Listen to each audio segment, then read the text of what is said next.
So here's a quick video covering the functionality of the ZBrush to Photoshop plugin. So the plugin right now requires you to have Photoshop CC installed on your machine. So it's going to come through and generate different passes that you have selected over here, and then it's going to send those to Photoshop through a Photoshop ExtendScript, and those are going to get loaded in as layers. So here I just have Earthquake loaded in here, and I've gone through and I've stripped his materials off of him. So if I change my matte cap over here, you can see it's going to update like so. So I'm just going to have this skin shade for material selected here, and I'm just going to leave the default passes selected. So this is BPR, depth, mask, and shadow. And just to demonstrate how this works, I'm going to come over here and just click send to Photoshop. This is going to render those passes out quickly inside of ZBrush here.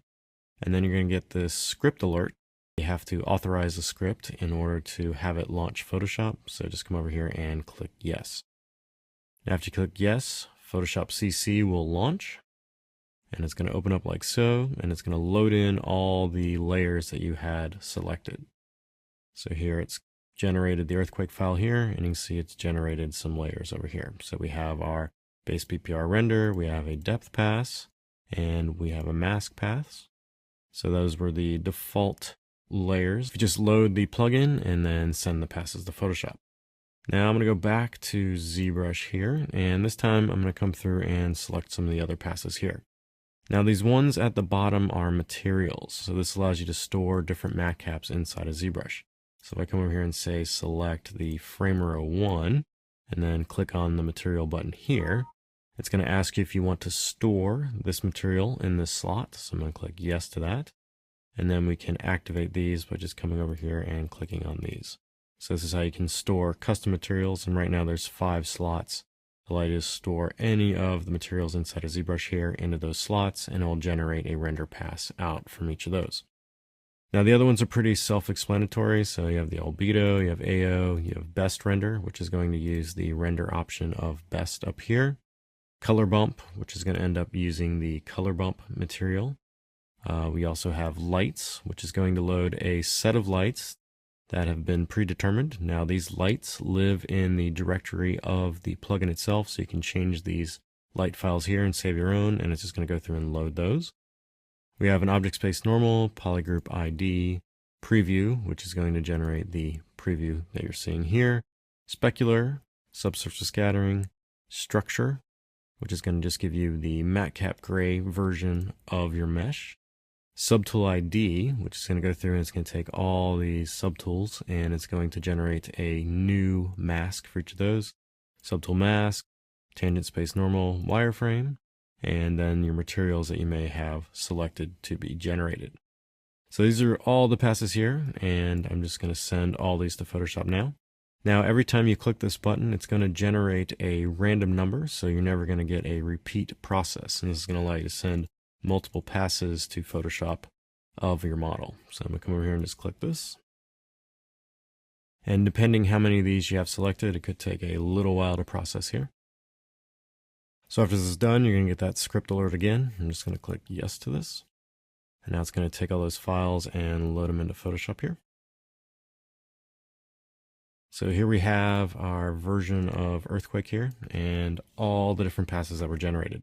So this is everything that you can select with the plugin. So here I have masks for every single subtool, and it's gone through and not only generated the mask, but it's also given you a layer mask on this. So you can copy this around and use it in any of the areas here. We have the different effects area here, which contains things like the wireframe, the AO, the specular, the subsurface scattering, and the shadow. We have our geometry ID passes, which has our subtool IDs, our polygroup IDs, the depth, the color bump, the tangent space normal, object space normal, and structure renders. Below that, we have our different lights. So we have a front light, left light, back top light, back left light, and back right light. Below that, we have our different materials, and then at the bottom, we have our base layers, which consist of the preview, the albedo, the best, and the BPR. So all these layers are also smart layers inside of Photoshop here. So that means if we come through and say turn on our left light here, we can now select this channel and then say come over here and do some adjustments like the levels.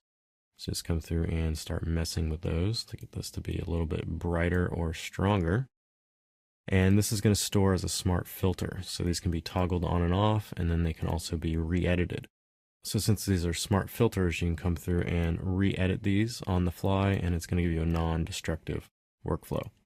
So that was the levels, and let's go up to image and say, now let's do a hue and saturation and bring that up and do a colorize on that, and then maybe give some blue light there, increase that there. So now it has a blue light coming in from that side. Then we can go up and do the backlight or the back right light. Let's do the back top. Select that one, do the same thing. We're going to do the exposure this time and just increase that. Change the offset on that. So it's just going to allow you to mimic the process of having all sorts of different lights loaded in your scene.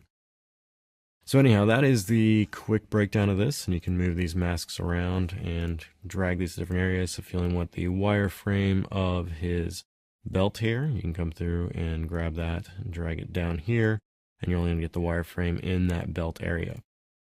So hopefully this will speed up the workflow of getting BPR renders out of ZBrush and using them inside of Photoshop. And I think that's it. Thanks.